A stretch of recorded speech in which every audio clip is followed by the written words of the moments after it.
लग्नाचे दागिने म्हणजे श्रीमंत पेशवाई दागिने, नाशिकचे सुप्रसिद्ध सराफ मयूर अलंकार सराफ।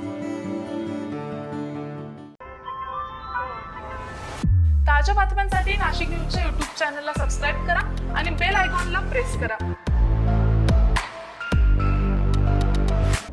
काल नाशिकमध्ये मंत्री गिरीश महाजन यांनी कुंभमेळा तयारीसह विविध मुद्द्यांवर महत्त्वपूर्ण प्रतिक्रिया दिल्यात। काल कुंभमेळा प्राधिकरण कार्यालयाचं उद्घाटन करण्यात आलं असून कुंभमेळ्यापर्यंत हे कार्यालय कार्यरत राहणार असल्याचं त्यांनी सांगितलंय। तसेच कुंभमेळा कामांचा आढावा घेत सर्व अधिकाऱ्यांसोबत बैठक पार पडली आणि कामे वेळेत पूर्ण करण्याच्या सूचना देण्यात आल्या। वृक्षारोपण मोहिमेबाबत दर रविवारी हजारो झाडे लावली जात असून कालही मोठ्या प्रमाणात वृक्षारोपण करण्यात आलंय।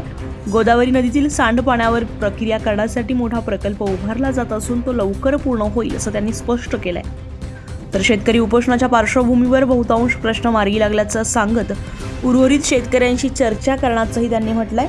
यासोबतच विरोधकांवर टीका करत त्यांनी विविध राजकीय मुद्द्यांवरही प्रतिक्रिया दिल्या।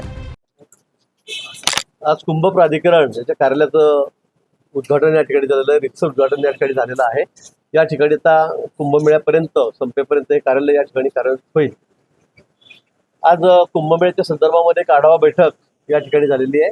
ते फक्त पर्टिक्युलर कामांची, हे सार्वत्रिक नाही, पण जे घाट आहेत त्र्यंबकेश्वरला असतील, त्र्यंबकेश्वरला नाशिकला आहेत, या घाटांचा कामाचा आढावा, त्यांचा स्पीड, त्यांची गती, त्यांची क्वालिटी या संदर्भामध्ये सर्व अधिकाऱ्यांची या ठिकाणी चर्चा झाली। विशेष करून मग जलसंपदा विभागाचे अधिकारी होते, त्याच्यामध्ये PWD सार्वजनिक बांधकाम खात्याचे अधिकारी होते आणि त्यांच्यासोबत सर्व काही चर्चा या ठिकाणी झालेली आहे।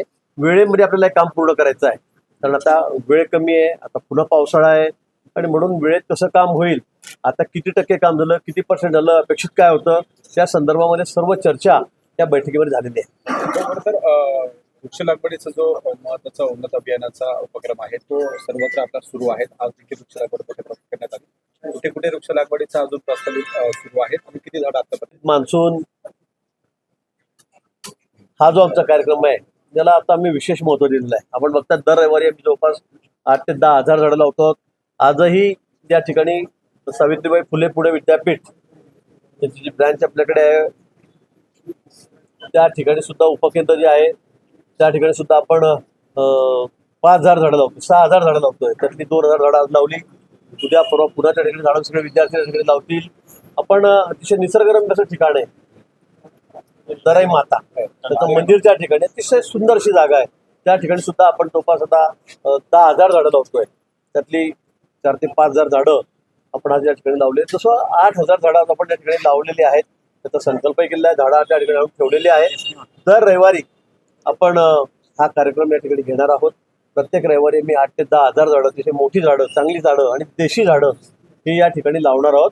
आमचा जो संकल्प आहे हरित नाशिक, हरित मान्सून, उन्नत नाशिक ही जी संकल्पना महापालिकेची आम्ही या ठिकाणी मांडलेली आहे आणि सगळ्या नाशिककरांचा याला पाठिंबा आहे। आज आपण मान्सून हा जो आमचा कार्यक्रम आहे त्याला आता आम्ही विशेष महत्त्व दिलेलं आहे। आपण बघतात दर रविवारी आम्ही जवळपास 8 ते 10 हजार झाडं लावतो। आजही या ठिकाणी सावित्रीबाई फुले पुणे विद्यापीठ त्यांची जी ब्रँच आपल्याकडे आहे त्या ठिकाणी सुद्धा उपकेंद्र जे आहे त्या ठिकाणी सुद्धा आपण 5,000 झाडं लावतो, 6,000 झाडं लावतोय। त्यातली 2,000 झाडं आज लावली। उद्या परवा पुन्हा त्या ठिकाणी झाडं सगळे विद्यार्थी त्या ठिकाणी लावतील। आपण अतिशय निसर्गरम्य असं ठिकाण आहे दराई माता, त्याचं मंदिर त्या ठिकाणी अतिशय सुंदर अशी जागा आहे। त्या ठिकाणी सुद्धा आपण जवळपास आता 10,000 झाडं लावतोय। त्यातली 4,000 ते 5,000 झाडं आपण आज या ठिकाणी लावले। तसं 8,000 झाडं आपण त्या ठिकाणी लावलेली आहेत। त्याचा संकल्पही केलेला आहे, झाडं त्या ठिकाणी आणून ठेवलेली आहेत। दर रविवारी आपण हा कार्यक्रम या ठिकाणी घेणार आहोत। प्रत्येक रविवारी मी 8 ते 10 हजार झाडं, अतिशय मोठी झाडं, चांगली झाडं आणि देशी झाडं ही या ठिकाणी लावणार आहोत। आमचा जो संकल्प आहे हरित नाशिक, हरित मान्सून, उन्नत नाशिक ही जी संकल्पना महापालिकेची आम्ही या ठिकाणी मांडलेली आहे आणि सगळ्या नाशिककरांचा याला पाठिंबा आहे। आज आपण बघितलं असेल दराई मातेला तर त्या ठिकाणी हजारो विद्यार्थी, हजारो तरुण त्या ठिकाणी या कार्यक्रमामध्ये सहभागी झालेले होते।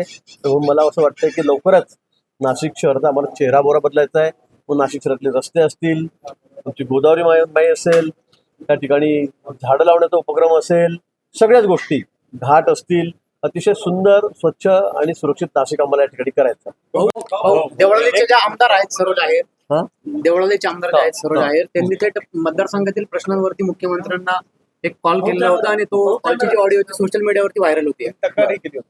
काय तक्रार? लोड शेडिंग असेल, संदर्भात वन्य प्राण्यांसंदर्भातले असतील. लोड शेडिंगच्या बाबतीमध्ये मी पण आता अधिकाऱ्यांशी बोललेलो दुपारी की असं योग्य नाही म्हणून. पण त्याचे काय आपण मोबाईलवर बोलावं, स्पीकरवर बोलावं आणि मग ते लोकांमध्ये, मला वाटतं लोकप्रतिनिधी आपण आहोत, आपल्याला या गोष्टी तेवढी समज असली पाहिजे की अशा गोष्टी काही असतात की त्या आपण त्या काही सगळ्या लोकांना ऐकवायला त्याची काही आवश्यकता नाही. तुमचा काय विषय आहे, काय नाही, ते तुम्ही मांडा ना, निवेदन द्या, फोटो काढा. पण अशा पद्धतीने मुख्यमंत्री तुमच्याशी फोनवर बोलतायत आणि तुम्ही स्पीकरवर ते सगळं रेकॉर्ड करून लोकांना ऐकवतायत, मला वाटतं हे काही योग्य नाही. बांधकाम व्यावसायिक उद्धव ठाकरेंनी म्हटलंय की सत्ताधाऱ्यांची पाकिस्तान सोबत बोलण्याची चर्चा आहे, मात्र वाघ सोबत ते चर्चा करत आहेत. किती वेळा भाऊ, बांधकाम व्यावसायिक तुम्ही मिसळताय तशा पद्धतीने चित्र गोदावरीच्या सांडपाण्याच्या बाबतीमध्ये खरं आहे, एवढी पवित्र अशी आमची नदी आहे, ती आमच्या नाशिकची ओळख आहे. पण या ठिकाणी खरं आहे, सगळं गावातलं सांडपाणी नदीमध्ये जातं आहे, की इंडस्ट्रीचं पाणी, केमिकलयुक्त पाणी त्यामध्ये येत आहे. आणि म्हणून जवळपास 2,000 कोटी रुपयाची आपण STP आपण प्लॅन या ठिकाणी घेतलेला आहे, सिवरेज ट्रीटमेंट प्लॅन. आणि आता सगळं जोडणी सुरू आहे. मला वाटतं अजून एक 4-1 महिने लागतील पूर्ण होता 4-6 महिने लागतील. पण या 4-6 महिन्यामध्ये सगळं पाणी जे अतिशय दूषित आहे, मग ते शहरातलं असेल, इंडस्ट्रीचं असेल, हे सगळं पाणी आता आपण त्याच्यावर प्रक्रिया करून त्याला पुन्हा नदीमध्ये सोडणार, त्याला शुद्ध करून. आणि म्हणून मला वाटतं आता काही जास्त वेळ लागणार नाही. पण निश्चित लवकरात लवकर ते होण्याच्या दृष्टीने आपण या ठिकाणी आता प्रयत्न करतो आहोत. ठेकेदार या ठिकाणी रात्रंदिवस काम करत आहेत, आम्ही त्याचा फॉलोअप घेतो आहोत. त्या महापौर आहेत, त्या कमिशनर आहेत, उपमहापौर आहेत, सर्वजण त्या कामाचा पाठपुरावा आम्ही करतो. काल झालेल्या या बैठकीमध्ये विकास कामांना गती देण्यावर भर देण्यात आल्याचं गिरीश महाजन यांनी स्पष्ट केलंय. संजय परमार, नाशिक न्यूज, नाशिक.